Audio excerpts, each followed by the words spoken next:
bienvenidos. ¿Qué tal? Arturo. Gracias. Señoras y señores, dos Mexa-ICANN. Sin duda alguna, la distribución genética de la riqueza intelectual a veces favorece en el Producto Interno Bruto de la mente a una familia y se llevan gran parte de las acciones intelectuales y son un orgullo de ser Mexa-ICANNs para nosotros. Brevemente, son hermanos. Arturo es Premio Príncipe de Asturias. ¡Un aplauso! Caray, se dice fácil. Él es investigador en la Universidad de San Francisco y el Laboratorio para Tumores Cancerígenos lleva su nombre. Arturo ha participado, tuve el gusto de escucharlo por primera vez en el Palacio de Minería, no entendí nada de su... No es cierto, estuvo extraordinaria, pero él habla de la neurociencia y la neuroplasticidad. Su trampa de la idea peligrosa es que el cerebro en el futuro, muy pronto, podrá ser intercambiado en sus componentes. Y bueno, he tenido el gusto además también de estar contigo hasta en programas televisivos y los dos coinciden con las células madres, pero este es de la perspectiva de la biología. UC San Francisco, un aplauso a UC Berkeley, donde esta mujer ha publicado más de 110 artículos y ¿cuántos libros? 3 libros, dado conferencias internacionales y ya ha trabajado con la biogenética de las plantas y ha creado movimientos intelectuales. Señoras y señores, un honor escuchar primero a uno y posteriormente a otro. Los dos parten de la misma célula madre y hablarán de las células madres. Y hoy, en este escenario, nos honramos y les damos un homenaje. Mexa-ICANNs, bienvenidos.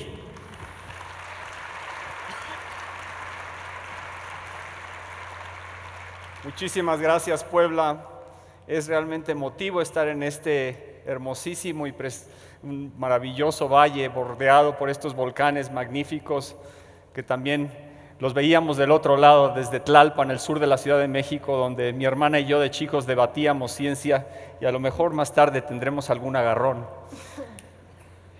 La biología nos ha dado una serie de estructuras, de funciones que son impresionantes, apasionantes, que dejan chico cualquier tecnología que el humano ha creado.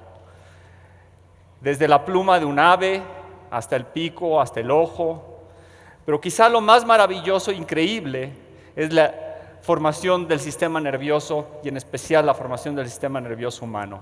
Y creo que en los que nos antecedieron en las presentaciones se pueden dar cuenta de la magnificencia de lo que sale de esta estructura. A mí siempre me ha llamado mucho la atención cómo es que este órgano maravilloso se forma y se genera. Y de esto es lo que les voy a hablar hoy, y de la posibilidad de manipularlo y de integrar nuevos componentes en el adulto. Y para esto las células madre tienen un papel muy, muy importante. El cerebro es la base de la memoria, la conciencia, la emoción. Pocos saben, pero es la base del control visceral. Es la base de la percepción, pero también cuando se descompone, es la base de enfermedades muy, muy difíciles de tratar, porque a veces los circuitos se crean desequilibrios en ellos que todavía no somos capaces de entender ni de tratar. Si vemos al cerebro por dentro, tiene una capa de células nerviosas que forman esa capa gris superficial que se llama la corteza cerebral, que es muy, muy grande en humanos y contiene muchas, muchas células. Pero también es apasionante la sustancia blanca, lo que viene debajo, esa estructura blanquecina que tiene los cables, las conexiones entre neuronas de un sitio a otro, y que si las extendiéramos en un solo cerebro de cada uno de ustedes, sería capaz esas extensiones de dar 4 vueltas a la Tierra. Es apasionante la complejidad de este sistema y es un reto para el futuro. Apenas empezamos a entenderlo, cómo es que se ensambla. Surge de una estructura muy, muy simple. Este es un cerebro embrionario a la semana 11 de gestación. De esta estructura surge toda esta complejidad. Y las células madre son la clave, porque el material genético dentro de ellas lleva parte de la información que codifica el cómo armar esta estructura. Hablamos antes de Google y Apple y los maravillosos equipos que hacen, Sin embargo, ninguno de ellos se autoensambla. Esta es una estructura que tiene esas capacidades, pero además tiene la capacidad de autoensamblarse. Y estos son los protagonistas, las células madre. Les he coloreado una de ellas en rojo, tiene esa forma en forma de botella de refresco, y de estas células surge una gran cantidad y diversidad. Nada más 4 ejemplos de cientos les presento aquí. Estas son las neuronas, las células nerviosas que forman los circuitos y se interconectan entre ellas. Y por linajes que empezamos a deducir, surgen toda esta diversidad. Después ellas se encuentran en la materia gris, en los núcleos del cerebro, se empiezan a hablar, a conectar entre ellas y forman los circuitos que son capaces de darnos una danza, una pieza de piano como la que acabamos de escuchar. Se pensaba que este fenómeno de producción de nuevas células solo ocurría en etapas embrionarias, fetales, y que acababa al nacimiento, que nacíamos con todas las neuronas que tendríamos para el resto de nuestras vidas. Hace años, con algunos estudiantes, nos encontramos con una región muy amplia que está en gris con esas rayas rojas, que llamamos la zona ventricular subventricular en un animal adulto, y la hemos encontrado en roedores, en carnívoros, en monos, que sigue generando neuronas durante toda la vida. Y esto nos ha permitido estudiar el proceso de generación de las neuronas, identificar a las células madre, saber a dónde van y empezar a deducir para qué es que se reemplazan ciertas células en el cerebro. Resulta que las células que se reemplazan en este caso van al bulbo olfatorio, una estructura que procesa los olores, la habilidad de reconocer e identificar distintos olores. Hace años identificamos a las células madre en el cerebro adulto que pertenecen a una estructura hermosísima. Esta es la pared del ventrículo a muy alta magnificación. Esas células azules son las células madre en el adulto y son las que vienen de esas células de forma de botella que les mostré antes. Son las responsables de seguir generando neuronas en todo el cerebro. Cuando esto se reportó, la gente pensó que estas células que llamamos células B, que generan células C o transitorias hijas, y estas a la vez generan una gran cantidad de neuronas jóvenes, esto iba a ser la panacea para muchas enfermedades neurodegenerativas, pero no es tan sencilla la cosa. Este es un proceso específico y van a ver lo que hemos encontrado recientemente. Células madre en distintas regiones de esta capa celular, de esta zona germinal, generan tipos muy específicos de neuronas. Es como si la fábrica de distintos tipos de neuronas estuviera localizada en sitios muy específicos del sistema nervioso. De forma que la idea de que las células madres son homogéneas y capaces de generar cualquier célula no es cierta, es equivocada. Son heterogéneas y su potencial está restringido dependiendo de la región donde están. El modelo original que tanto nosotros como muchos otros laboratorios nada más hace 12 años proponíamos, que las células madre eran capaces de generar toda la diversidad neuronal necesaria en el adulto, no es verdad. Las células madre son progenitores restringidos que están en distintas regiones y así es que generan estos semiconductores biológicos en zonas específicas especializadas. De forma que si las células se forman en regiones tan específicas, es necesario que estas células penetren, naveguen la densa matriz del cerebro adulto para llegar a su sitio donde se van a integrar y funcionar. Y este es otro proceso maravilloso que se llama migración neuronal. Y puede suceder en el adulto, y estos experimentos lo demuestran. Aquellos que decían que nada más puede suceder durante el embrión, está equivocado. ¿Sucede esto en humanos? Pues sucede en humanos, pero en etapas muy tempranas del desarrollo, en etapas del desarrollo postnatal.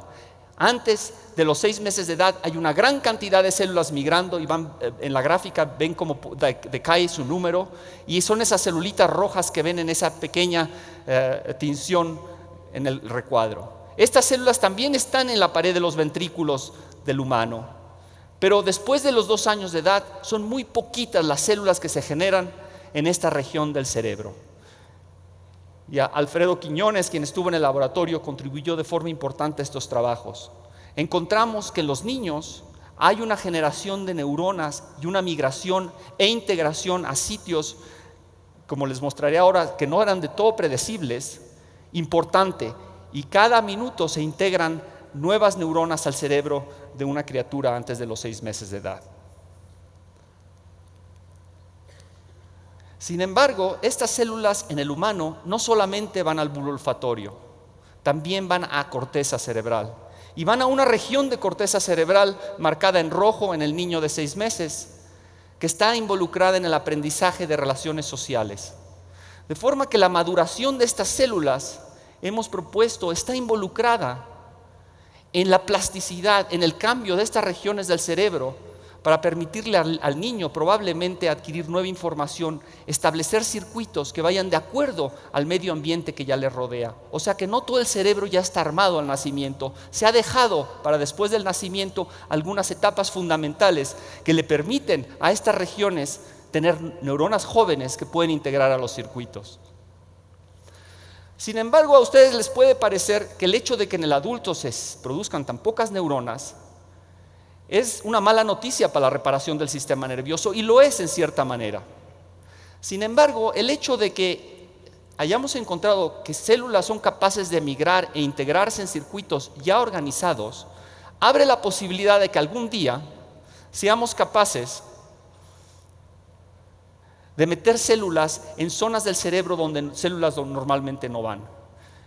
Y junto con un grupo de colaboradores en la Universidad de California en San Francisco, hemos logrado esto por lo pronto en ratón, integrando células como esta, elegidas de una región específica que tiene estas células capaces de migrar en el cerebro postnatal. Estas células se integran y son capaces de cambiar ese balance entre inhibición y excitación que muchas veces está estropeado, fastidiado en enfermedades neurodegenerativas. Bueno, con esto le paso la batuta a mi hermana Elena, que trabaja en plantas y que me dice que las plantas también tienen células madre, a pesar de que yo le digo, nunca he visto una planta tocar el piano como acabamos de ver.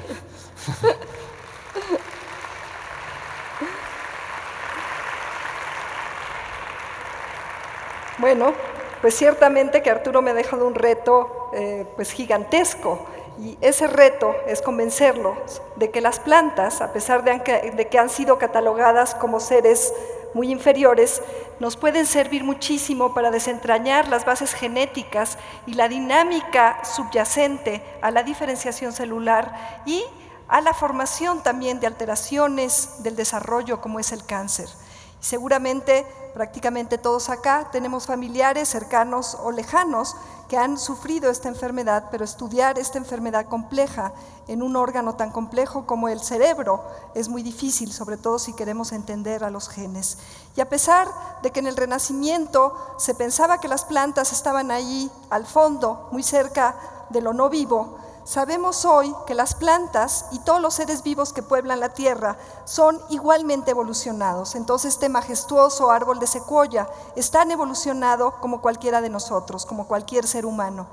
Y aunque las plantas y los animales se separaron hace 1500 millones de años, un montón, estos dos linajes de seres de muchas células, de seres multicelulares, probablemente, y es lo que estamos probando en el laboratorio, encontraron maneras de resolver la multicelularidad muy parecidas. Y entonces, estudiando las plantas y estos mecanismos generales, podemos entender aspectos fundamentales del desarrollo en el ser humano. Esto no lo podemos hacer en estos dos organismos complejos. El desarrollo tiene una primera fase, que es la diferenciación celular a partir de esta célula madre en múltiples tipos de células, y luego la formación de tejidos, de órganos que conforman la morfogénesis, es la segunda parte del desarrollo. Y entonces, para estudiarlo, escogimos esta especie pequeñita que podemos reproducir, que podemos estudiar a nivel genético, como lo hizo Mendel. Y déjenme decirles que muchos de los aspectos fundamentales de la biología, de la genética, se han descubierto primero en plantas.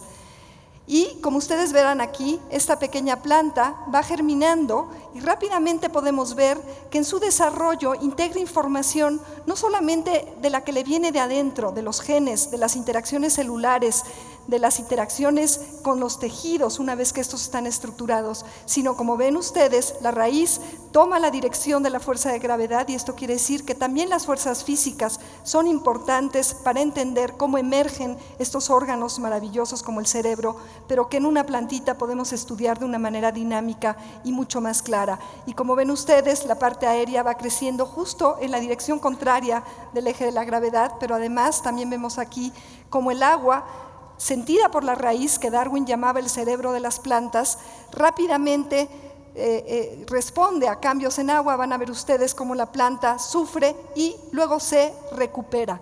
Bueno, pues la base de todos estos procesos maravillosos de desarrollo son justamente estas células madre que, al igual que en animales, tienen capacidad de autorregenerarse, pero también de diferenciarse en muchos tipos celulares. Pero también, una vez diferenciadas, bajo ciertas condiciones, se reprograman a células madre. Esto tiene un gran potencial médico, pero muchas veces este tipo de reprogramación ocurre con algunos errores y entonces se dan pie a células madre que pueden dar lugar a tumores cancerígenos. Para entender esto, hemos empezado a integrar modelos de regulación de los genes que están prendidos y apagados en los diferentes tipos celulares. Pero ¿cómo es que llegamos a estos perfiles genéticos complicados? Para esto usamos modelos computacionales que integran la actividad de muchos genes al mismo tiempo y que nos permiten seguir de manera dinámica cómo los perfiles genéticos de una célula madre llegan a ser los que caracterizan a las células diferenciadas. Y con este tipo de modelos de diferenciación y de reprogramación dinámica es que podemos resolver la paradoja de por qué un ser multicelular como nosotros o como las plantas, teniendo el mismo DNA y los mismos genes y las mismas interacciones, tiene diferentes tipos celulares. Esto lo estudiamos justamente en los ápices de la parte aérea de las plantas, que en el caso de las plantas están todo el tiempo produciendo estas nuevas células y están expuestas para su estudio cuantitativo a nivel genético, a nivel celular, de una manera dinámica y mucho más sencilla que en órganos complejos como el cerebro. En la punta de la raíz estudiamos cuáles son los genes que están determinando los diferentes tipos celulares, y aquí ven ustedes un esquema de un nicho de células troncales que se parece mucho a los nichos de células troncales del cerebro y de muchos otros organismos, tanto plantas como animales, con células en azul que son organizadoras de todas las células alrededor, que son las células madre, que, como decía mi hermano, son heterogéneas y van dando lugar a los diferentes tejidos. Pero también hemos logrado ya construir modelos que muestran la capacidad de emergencia de estas estructuras multicelulares maravillosas, y estamos empezando a encontrar que estas estructuras celulares, con los organizadores, con los núcleos rojos ahí, las células madre en esta matriz roja, pasando a estas células proliferativas para luego dar lugar a las células diferenciadas. Y en el cáncer lo que sucede es que en los órganos, en las estructuras que ya debería de haber puras células diferenciadas, de repente hay una reprogramación y empiezan a proliferar en sitios en donde no deberían de estar proliferando.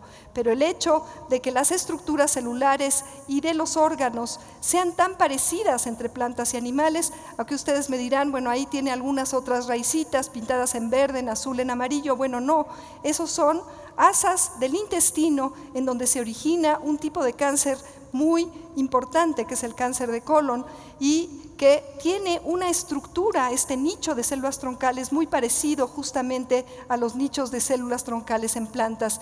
Y hay aspectos genéricos, generales, de regulación entre los genes, que está mostrado ahí en ese circuito de activador e inhibidor, que da justamente estos dominios de células bien diferenciados que pasan de un tipo de comportamiento a otro en espacios muy cortitos. Tenemos ahí también el nicho de células troncales de la raíz. Pero no solamente a nivel de los circuitos genéticos y de las estructuras celulares encontramos conservación.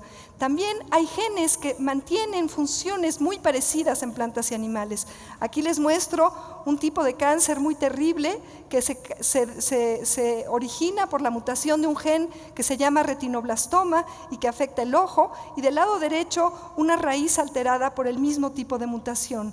Pero ¿cómo es que surge esta estructura aberrante una vez que se altera este gen? ¿Cómo se va dando lugar a la emergencia de esta alteración que en el humano puede causar inclusive la muerte desde el nivel genético, celular, tisular, organogénico, hasta el de la salud de un ser vivo?